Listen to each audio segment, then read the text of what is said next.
Dan, heck of a day on the water, man. I think we ended up with close to 50 stripers out there, huh? I had a few. Was glad you finally got a chance to come up and fish with me. Me too. We had so much fun. Yeah, and the weather held out. It really did. It really did. What a great day fishing. So now we're standing on your boat. So let's talk a little bit about your boat. I know you've owned several 302s, Robalos over the years, and now this is your brand new boat here, the R300. So how do you like the boat so far? It's an incredible upgrade. Robalo did a fantastic job with the R300.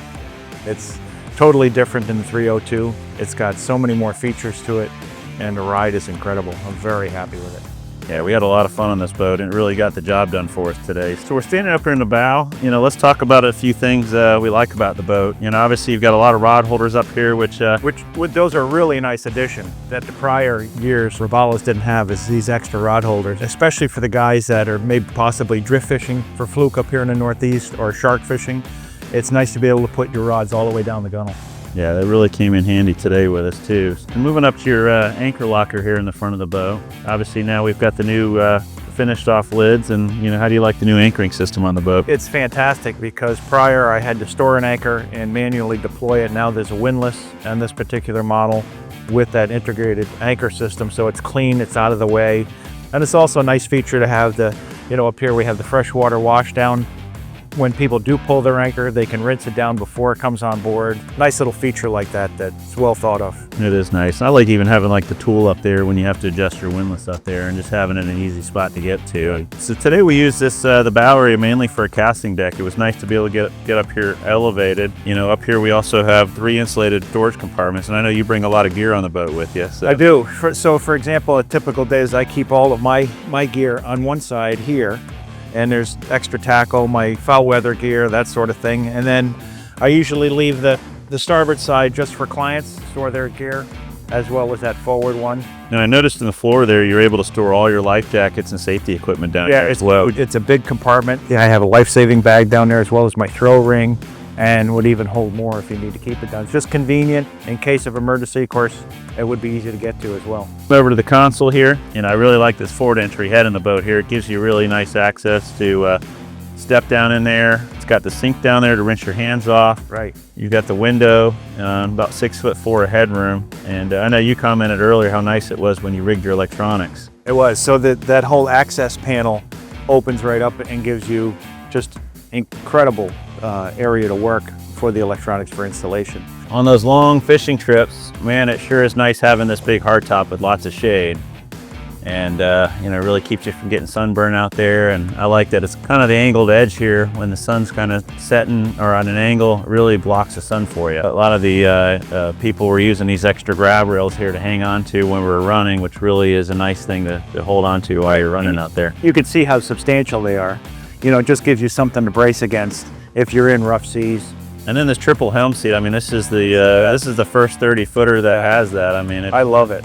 I love it. I love the center control. I love that my clients can be on either side of me, seated or standing. It has a nice flip-down bolsters, so we can sit or stand. Cool thing about it, when they're seated, they have a multi-layer footrest for seating or leaning. One of the other features, Joe, it sounds small, but the boxes really come in handy. For example, like in this box, I have all my Coast Guard documentation as well as first aid kit. This box in the front here, I keep my binoculars, sunglasses, gloves, towels, all kinds of necessities that are easy to reach and yet they stay dry.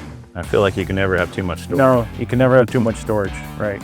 Over here, it's nice having the extra rod storage on both sides. So you got horizontal rod holders, we've got the rocket launchers, we've got rod holders all through the gunnels. So I can put 4 rods in all the holders here, and they're out of the way, but yet convenient to get to. That is nice to have. And even though it was fairly calm today, I found myself using these tow rails all the time to help keep balance when I was bringing in some of those big striper there. Having those tow rails on both sides is again a huge feature as well. Yeah, and many people don't realize why they're there, but once you use them, oh God, it's hard to understand how great they are. Right. Yeah, hard not to use them. These in-floor fish boxes here, we've got dual 70-gallon fish boxes on both sides. Today we did all catch and release with our striper, but on days that you're going to be bringing home the catch here, It sure is nice having the fish boxes in the floor versus up on top of the deck, which a lot of competitors do their fish boxes. Yeah, absolutely. And you can see the advantage for the guys that they're taking a boat like this offshore, where they can fill up with ice, go tuna fishing for the day, you know, have plenty of room for tuna on both sides, both port and starboard. It is nice, especially when you get that tuna and he's flopping around the boat with treble hooks in his mouth. Yeah. You can kind of flip him into the fish box and shut the lid, and, you know, helps keep everybody's feet safe as well. Right. So Dan, I noticed you ordered the bait station leaning post on the boat, which makes a lot of sense considering the way you fish and the way you use your boat. So what are the things you like about this bait station? Yeah, a number of things, really. For example, I keep a lot of tackle storage, top and bottom. Really nice to have. I have my plano boxes there. Again, storage on each side here. The Yeti cooler, which is top of the line. Really nice to be able to keep cold beverages and lunch inside there. And then I actually use this section as a tackle rigging section and storage.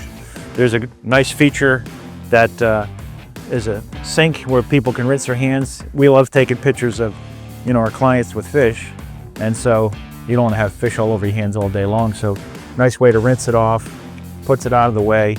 And then I usually use this just for tackle storage. And today we didn't really need to use the shower, but I'll tell you, you know, down in South Florida, when we get back from the sandbar and the kids are salty from swimming in the water all day, you know, being able to hit the shower button and take a freshwater shower off the back of the boat is really a game changer for us. Notice all these rod holders up here too that, you know, again, you can never really have too much rod storage on the boat. Right. Especially with the guys that are running offshore, that sort of thing. It's great to get them up out of the way. We're casting all the time, so I don't utilize them as much as the rod storage in the back here, but I can see the huge advantage of having the rods up and out of the way. And it's nice to see the clearance on them. I mean, you get a lot of these boats, you know, I'm 6'4" and I hit my head on a lot of these rod holders. You know, these are nice and tall and out of the way. And also just check out how well built they are. I mean, it's substantial. Same with the whole T-top.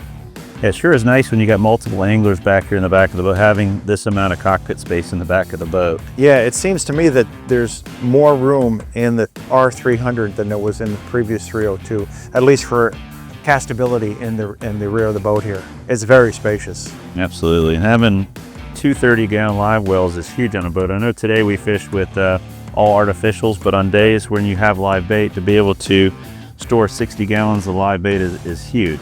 I don't fish live bait much, but what I do use the live wells for is to keep our catch alive for those clients that want to keep a striped bass or bluefish or whatever.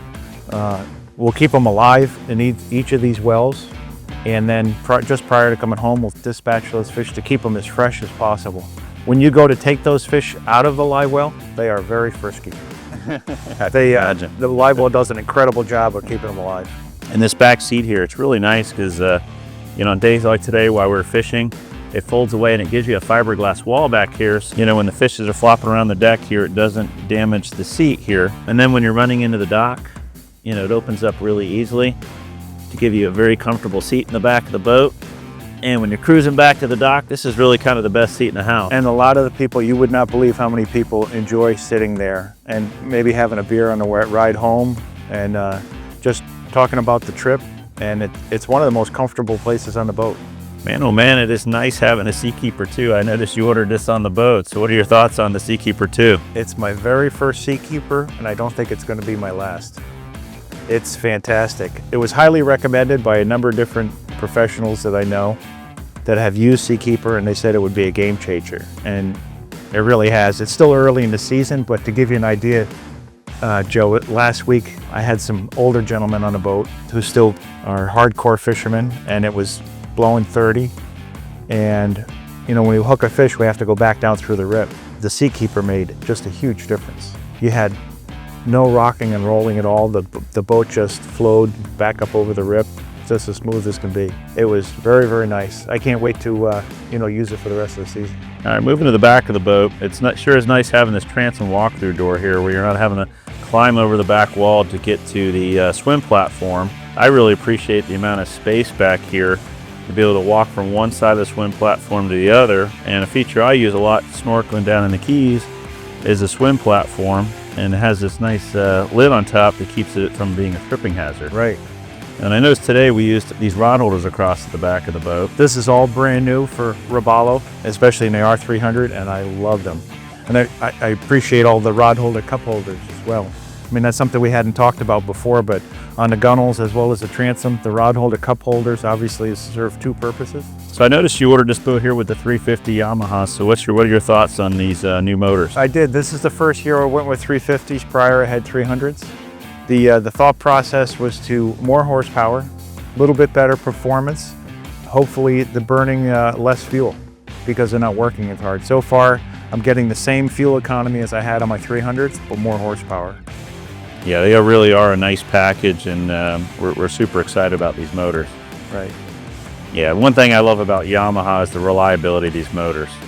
Yeah, I'm very, very fortunate. I've had great luck with Yamaha products. This is the third set of Yamahas. The other prior two 302 boats had Yamaha 300s, and I've never had a lick of trouble with them. And I put quite a few hours through the summer on them because they're constantly running. Yeah, because they're on the water almost every day during the week during the summertime, right? Yeah, we fish a lot. And we only have a short season, but we try and cram as much as we can into a short season, which means a lot of hours on the water. And the Yamaha product has been top-notch. Yeah, they've proven to hold up to the test of time. Yeah. Well, Dan, thanks again for inviting us up here to go fishing in Connecticut. It was a real treat. We had an incredible day. The fishing was phenomenal. We had a lot of fun. And enjoyed spending time on your boat here too. Really hope you have a great summer, and hopefully you catch a lot more fish. So I hope so too, and it was a pleasure finally getting the chance to fish with you and showing you what the R300 is all about. we'll have to do it again, and thank you again, and we'll be talking soon.